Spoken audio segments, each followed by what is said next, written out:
Đi ngựa hướng về đằng ấy đấy. Đi nhanh vào.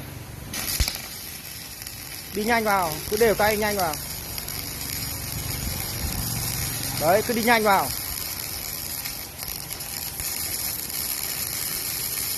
Đi nhanh vào nhá. Đi nhanh tay nó không đổ.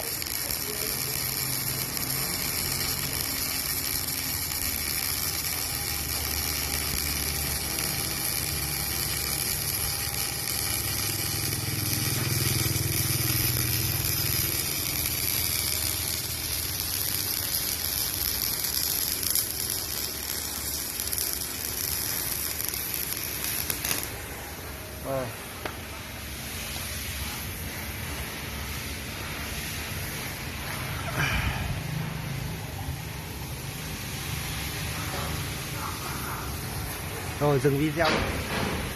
Dừng video đi. Như này là chưa được đúng không chú? Như này là đi nhanh quá đúng không? Nhanh quá.